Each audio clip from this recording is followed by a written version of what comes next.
안녕하세요. 이번 영상에서는 풍경 사진을 찍을 때 이 노출계를 어떻게 사용하는지 그 사용 방법에 대해서 한번 알아보도록 하겠습니다.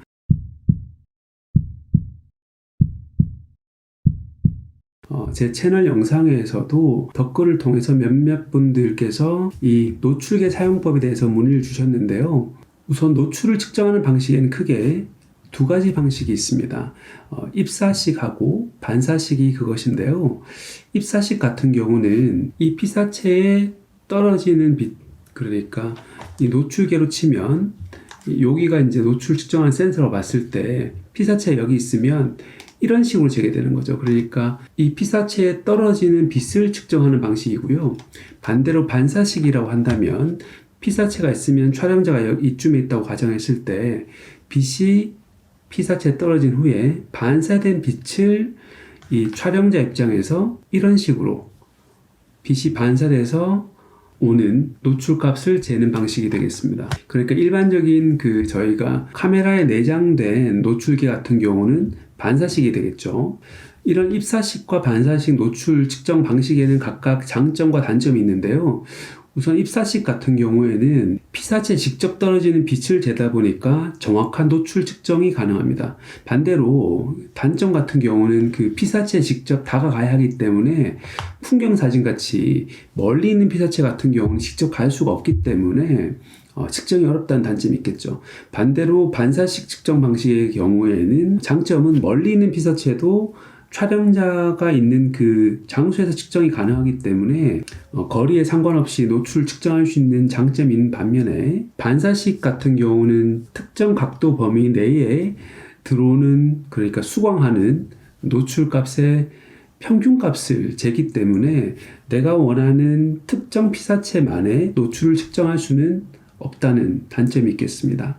입사식 같은 경우에는 스튜디오나 또는 인물사진 같이 근거리에 있는 피사체의 노출 측정하기 좋은 반면에 반사식 같은 경우는 풍경사진이나 또 거리사진 같이 신속하고 재빠르게, 그러니까 정확한 노출값보다는 신속성에 좀 더 방점이 가는 촬영 스타일에 어울린다고 할 수 있겠습니다. 저는 이 세코닉에서 나온 L308 모델을 사용하고 있고요. 이 모델의 경우는 수광부가 이 위치에 있을 때는 입사식, 그리고 슬라이드로 이쪽으로 밀어주게 되면은 반사식으로 측정이 가능한 모델입니다. 308 모델 같은 경우는 그 노출값 측정하는 방식이 크게 두 가지가 있는데, 하나는 셔터 스피드를 정해주면 그에 따른 조리개 값을 알려주는 모드가 있고요.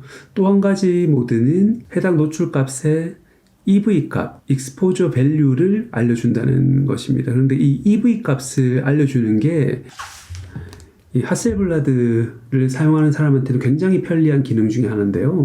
이게 왜 하셀블라드에 편하냐면은 이렇게 렌즈에 주황색으로 그 EV 값이 표시가 되어 있습니다. 그래서 이 보이시는 이 화살표를 측정된 그 EV 값에 맞춰주게 되면 되는데, 예를 들어 측정된 노출의 EV 값이 10이라고 가정했을 때 그러면 이 화살표를 10으로 옮겨주게 됩니다.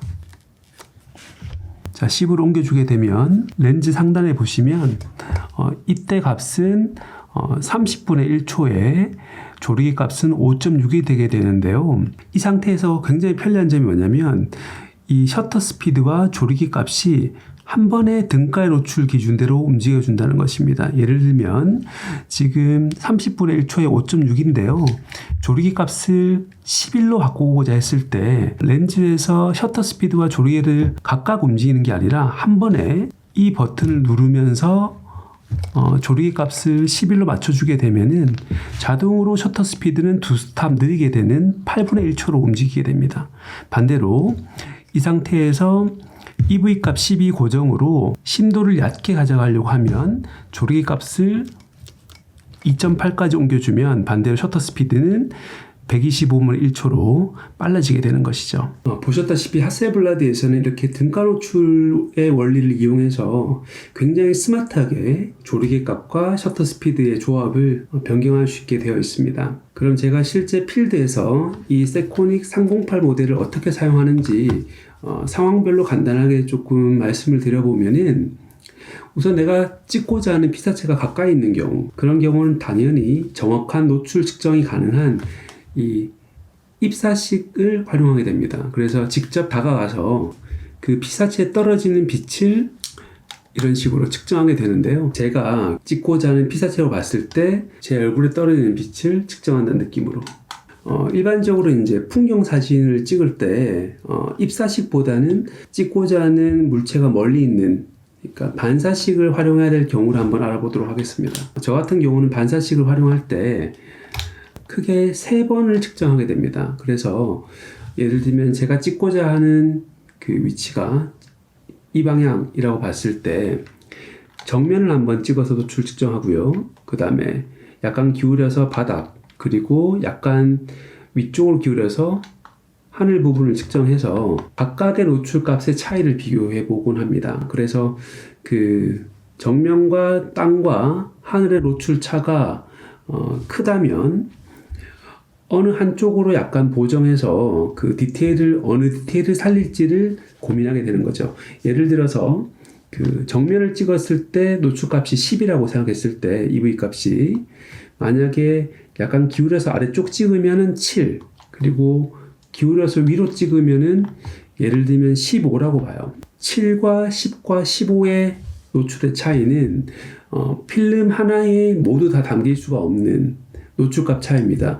이 부분은 사실은 존 시스템을 조금 아셔야 이해가 되실 텐데, 아래쪽은 3스탑, 위쪽은 5스탑 이상 차이가 나게 되면은 땅 쪽이건 아니면 하늘 쪽이건 이 중형 필름 같은 경우는 어느 한쪽의 그 디테일은 포기를 해야 되는 상황입니다. 그래서 만약에 땅의 디테일을 살리고자 한다면 하늘 부분의 구도는 최대한 줄여서 날아가는 부분을 최소화시켜 주고요. 반대로 노출값 설정을 그러면은 땅의 디테일은 약간 언더로 적정 노출보다 한 스탑 어둡게 잡아서 EV 값 아까 7이었죠. 그러면 EV 값 한 8 정도로 잡아주는 겁니다. 그러면은 땅은 적정 노출보다 한 스탑이 적어서 디테일은 충분히 살고 한 스탑 어두운 존 4의 밝기로 촬영이 되는 거고요. 정면 부분의 노출값은 아까 10이었잖아요. EV값 8로 촬영을 하기 때문에 존 7, 그러니까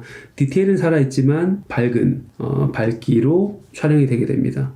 당연히 하늘 부분은 노출이 날아가게 되는 거고요. 이 측정도 사실은 스팟 노출 같이 그 1도 노출이나 5도 노출 같이 정확하게 측정을 해야 제가 말씀드린 존 시스템 적용이 가능한데, 제가 그동안 경험적으로 찍어봤던 걸 생각해보면 이런 식으로 반사식 노출계 가지고도 어느 정도 이 필름의 다이나믹 레인지 안에는 수용이 되는 정도로 촬영을 할 수가 있었던 걸 보면 충분히 활용이 가능한 방식이 아닐까 합니다. 그리고 풍경 사진을 찍을 때 멀리 있는 피사체지만은 반드시 반사식 노출을 활용해야 되는 것은 아니에요. 왜냐하면 예를 들어서 흐린 날 또는 맑은 날이라고 하더라도 멀리 있는 피사체에 떨어지는 입사식의 빛이 촬영자인 제가 있는 위치에 빛과 균일하다는 가정을 둘 수 있는 경우에는 당연히 피사체가 여기 있지만